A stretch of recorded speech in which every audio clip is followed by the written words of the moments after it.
Hello, namaste, tashi delay. I hope everybody's good. Um, I don't have a lot of time. I just wanted to say hello to everybody for a few minutes.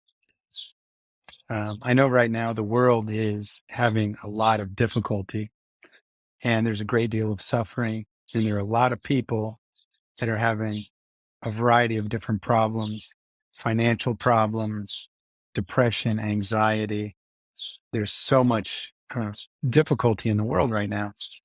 And as Buddhists, we are called to remember the first noble truth, in which the Buddha said there is suffering.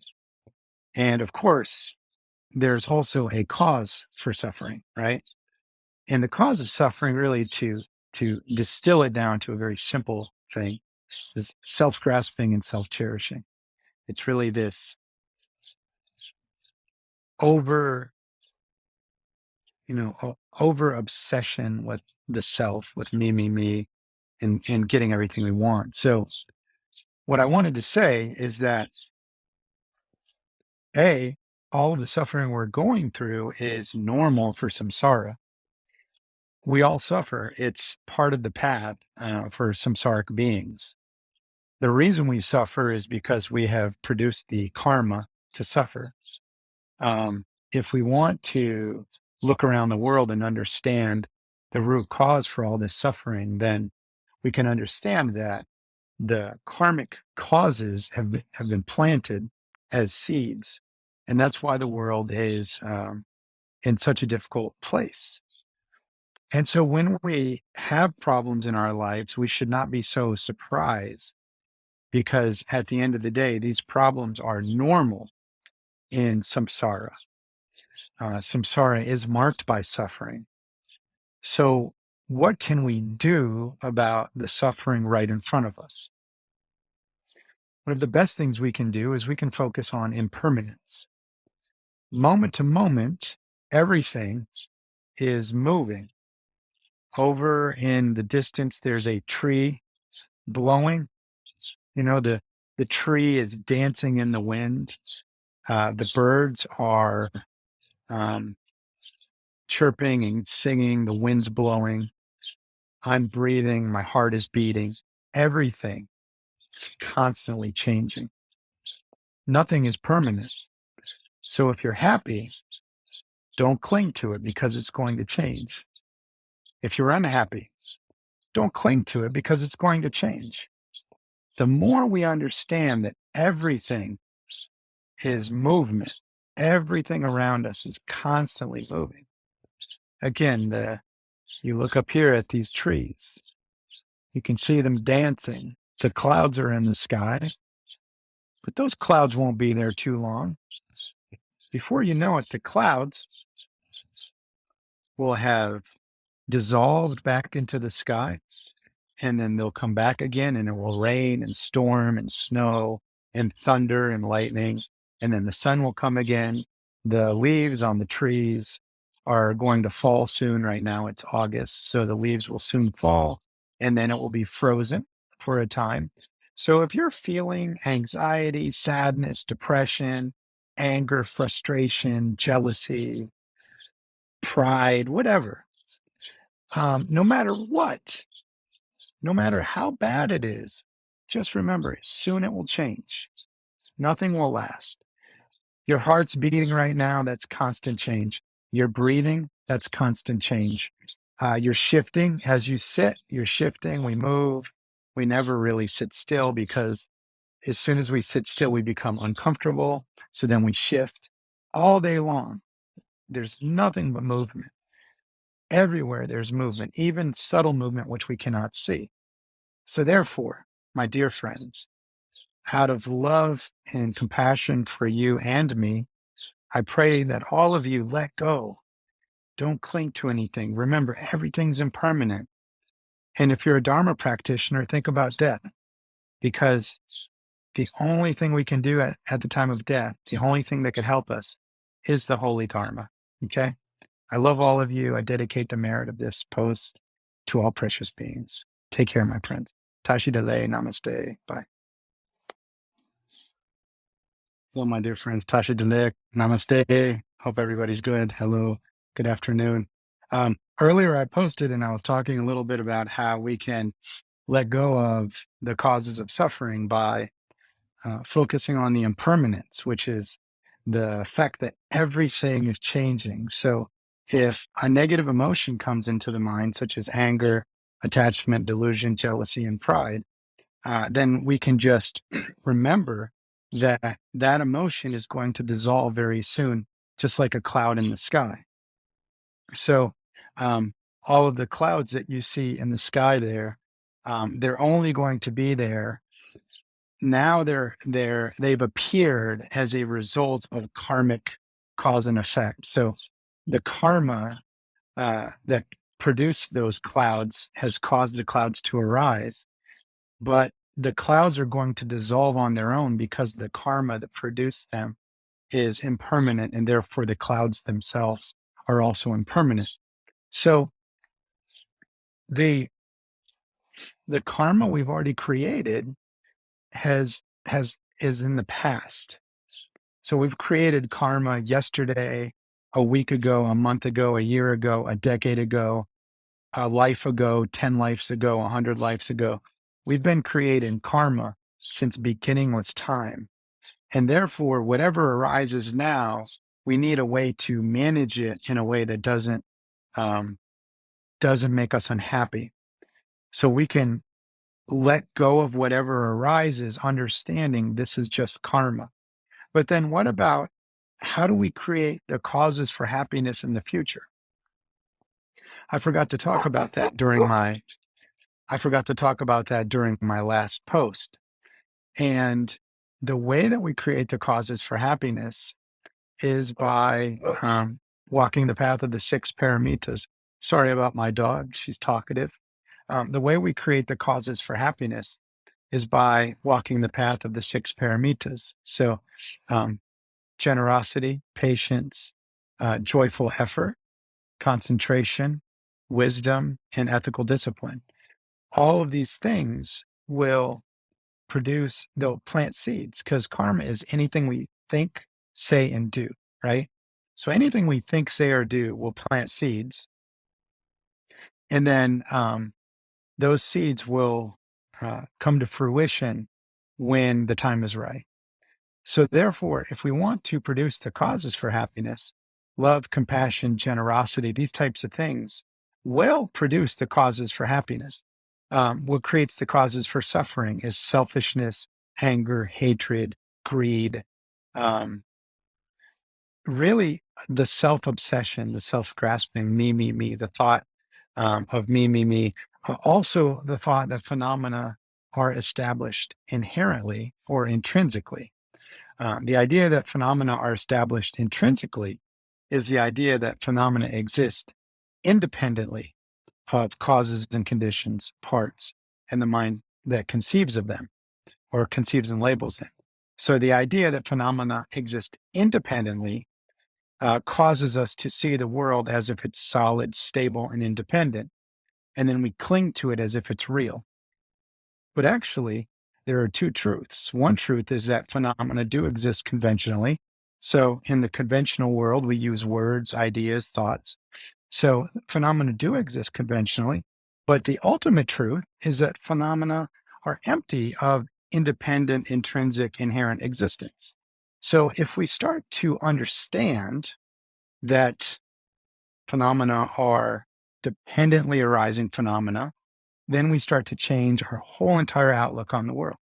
So, for example, if you're behind somebody in traffic or somebody's driving poorly and they're irritating you, you could think, oh, they're awful, right? That's a thought that comes into the mind. Anger, oh, they're so bad. Or you could think they're driving that way because somebody taught them how to drive that way.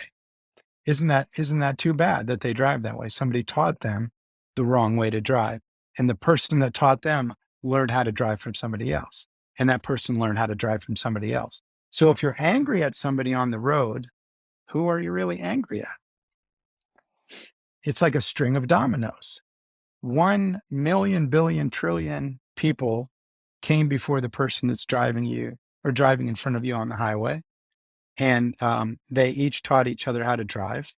And so therefore, once you start to think about dependent origination, it's really easy to let go of things because you realize that all of my life I've been getting angry or having emotions for things that simply don't exist the way that they appear to exist. So phenomena exist in a very, very deceptive way. So that's the study of dependent origination, which is also called emptiness, or lack of inherent existence, or voidness of inherent existence. But I kind of got off track a little bit. The real point was, when phenomena arise in our lives, every experience we have is a result of karma. So if you contemplate its impermanence, every second is impermanent. Your heart's beating right now. You're hearing me talk right now. My mouth is moving. I'm making sounds. The only reason that I'm able to talk is because impermanence allows sounds to be created. If there was no impermanence, we wouldn't be able to talk or eat or breathe. Our heart wouldn't beat. Everything would be static, and that's not how things exist. So when anything arises, whether it's good or bad, happy, sad, if you're very, very sick or very, very healthy, just remember that it's just a temporary arising resulting from past karma, and you're purifying it. So it's actually very, very beneficial because you're purifying the negative karma that caused the anger or the sickness or the sadness or the financial problems.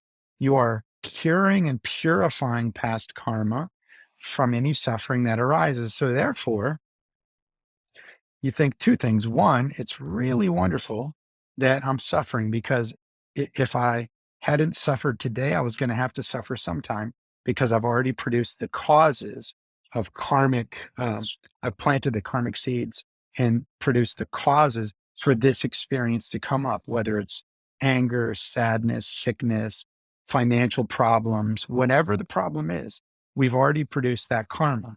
So it's going to come up. It must come up. Okay. So that's the first thing, is this is just the result of karma. And this is how samsara works. So there's no need to be upset about it, because actually, instead of thinking of it as a bad thing, we can think of it as the fact that I'm purifying this negative karma. I'd rather do it now than do it later, because you're going to have to purify the karma. But the second thing is very powerful, is just remember it's impermanent. It's temporary. The karma that's arising now is not going to last forever.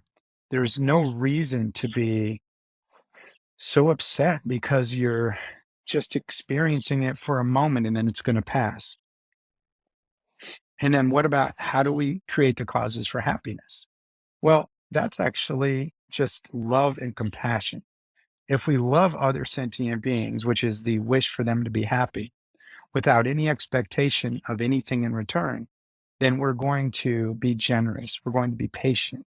We're going to do things to benefit those sentient beings, rather than being so focused on ourselves and only thinking about ourselves. We're going to do things to benefit those sentient beings. And when we act out of love, compassion, bodhicitta, by the way, love is the wish for people to be happy. Compassion is the wish, I'm sorry, love is the wish for other living beings to be happy. Compassion is the wish for other living beings not to suffer. Bodhicitta is the wish to become a fully enlightened Buddha in order to benefit all sentient beings. So if everything we do is based on the intention of bodhicitta, love, and compassion, then everything we do is going to benefit sentient beings. So if you wash your hands, while you're washing your hands, you can actually keep the thought, may this benefit sentient beings. When you wake up in the morning, think to yourself, may everything I do today be done with the thought of benefiting other sentient beings. When you go to work in the morning, think to yourself, may everything I do, my, my dog gets mad at the neighbors when the neighbors come out. So when you take any action, just think to yourself, may whatever I'm doing right now be done for the benefit of all sentient beings.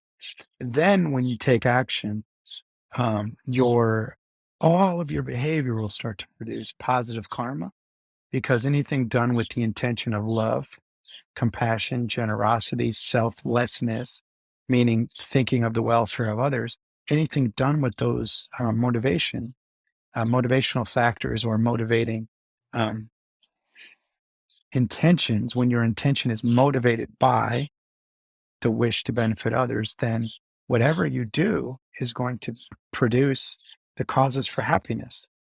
Now, conversely, whenever you're whenever you take action, which is thought, speech, and words, or I'm sorry, thought, speech, and action, the three: body, speech, and mind, thought, speech, and action.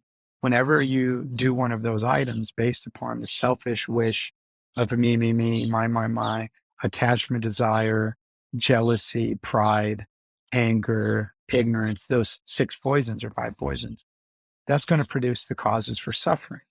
So what we want to do is we want to convert our mentality into a mentality that is solely based on the welfare of other sentient beings. That's not always easy, because we have had self-cherishing and self-grasping since time immemorial, which means that from beginningless time, we've always um, been addicted to the thought of me, my, what can I get? What can I enjoy? And so there is instinctual, we have instincts to act in a way that is very selfish. So we are instinctually selfish, but it's very easy to change that, because once we, for example, when a baby is born, the baby is given soft, unconditional love from the mother. The mother even feeds the baby with her own breasts. So the very first experience most of us have in the world is an experience of love and compassion. So therefore, it is natural for us to experience and live with love and compassion, but there's also a part of us that has natural instincts for selfishness. So we really need to start to change our motivation. If our motivation can change from selfish me to may everything I do bring happiness, benefit to other sentient beings, then we will produce the causes for happiness. It's kind of like the law of gravity.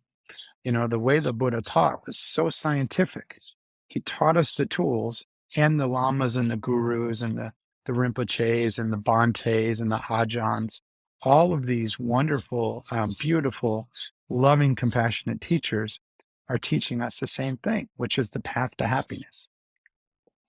And they're teaching us how to relinquish and destroy the suffering that causes us to be unhappy. So again, it's a path of intention, creating the strong intention. Again and again, just try to set a goal, maybe 5 times, 10 times today, 15 times the next day, 20 times the next day. How many times can I bring to mind the positive intention of, may what I'm doing right now benefit all sentient beings? If you go and eat food, um, His Eminence Garchen Rinpoche has taught beautiful teachings on the Gana Chakra Tzolk offering. And he said, when you eat, remember that there are millions and billions of microscopic sentient beings living inside of your body.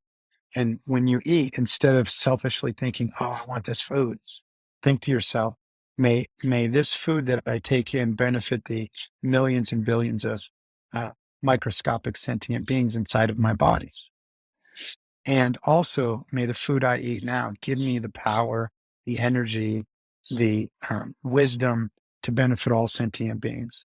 Another thing is, when you eat, you can think to yourself and almost visualize, as I eat this food, all sentient beings are nourished with nourishing food, healthy food that makes them strong and brings them happiness. So you're visualizing in your mind benefit on all beings as you eat your food. So there's all types of ways, so many ways, that the masters have taught us to cultivate bodhicitta, love, compassion, generosity, patience, ethical discipline, joyful effort, concentration, wisdom of emptiness. There's so many ways.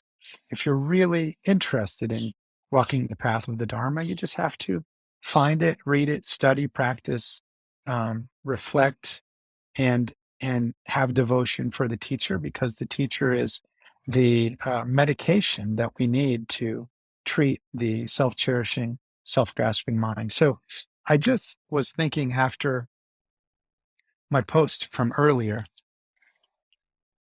I was thinking from regarding my post from earlier, I really only talked about how to let go of the impermanent suffering and the impermanent experiences that we experience in samsara. And again, number one, just remember, I'm purifying my negative karma. Number two, I'm purifying my negative karma, which is positive.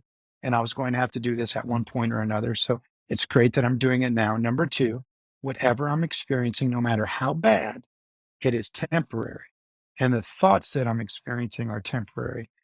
Anger, sadness, depression, loneliness, frustration, resentment, whatever you can imagine. We have all of these thoughts going through our minds, mostly on a daily basis. If you're like me, you have those thoughts on a daily basis. Remember, whatever thought comes into your mind is like a piece of dust floating in the sunlight. If you ever look at the sunlight in your home, sun comes in the window and you can see little dust flakes dancing around if you get the right angle. Our thoughts are just like that. Our thoughts are not real or permanent or independent. So whatever experience comes up, number one, the experience itself is going to be temporary because everything is impermanent, everything is temporary. But number two, whatever suffering we have is all coming here in the mind. Okay. So whatever suffering we have is mental. If we have physical pain, the physical pain is its own thing, but the suffering we experience as a result of our physical pain is exasperated by our mental aversion, resistance, rejection, and despair about the pain. So if we can learn to let go of the mental thoughts, emotions, ideas, concepts that arise about the world around us and our physical bodies, then we can really break free and become liberated from the infinite amount of samsaric suffering that's going on in the world. So that's how we deal with samsara. And then as it pertains to how we deal with producing the causes for happiness, again, it's very simple. It's the six paramitas, which are generosity, ethical discipline, um, joyful effort, patience, meditative concentration, and then the wisdom of emptiness, which, to be more simple, is the wisdom of dependent origination. Everything that exists arises dependently. It is a effect from a previous cause. Is it a result? It's a result from causes and conditions. Therefore, since everything exists and arises dependently, it means it has no self nature. It is independent. It's empty of self nature. So therefore, if you begin to contemplate the fact that everything we see is merely an effect produced from a previous cause. All of the things that are going on in our world, whether it's the trees that have grown up as a result of the seed, soil, sunlight, and water, or the clouds and trees and wind, the clouds are arising as a result of the moisture that's been sucked up into the air. And then that moisture is reflecting, the sun's reflecting off that moisture. So everything that is here is merely a result of previous causes and conditions. So it's not a solid thing. It doesn't have a self essence. It's just a dependent origination. And if we can remember that, then when somebody says something to us, let's say somebody comes up and says to me, Jason, you're old and fat and bald. Jason, you're so bald and ugly.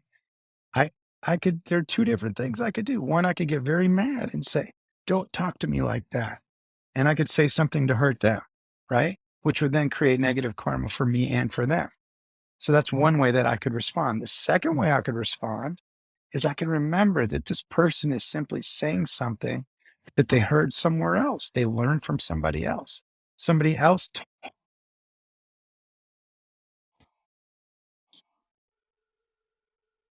somebody else, Okay, my dog's barking. Sorry, I'm sorry about that. Anyway, somebody else taught those people how to yell and be angry and so forth. My dog's barking. I could get mad about that, or I could say, well, that's just a dog's nature, right? If I get mad at the dog that barks, it's the same as getting mad at fire for being hot. Why would I get mad at fire that was hot? That doesn't really make any sense. Fire's nature is hot. The dog's nature is to bark. It's just what they do. And the person that says something to us that makes us mad or sad or offended, they are taking action based on something that somebody taught them. They didn't make it up themselves to call me fat. It's just they learned that. So whatever is arising for us is an effect produced from a previous cause. It's karmic residual. It is the result of a previous cause, and it won't last. It's completely temporary. So A, it's only a result of a previous cause. B, it's completely temporary.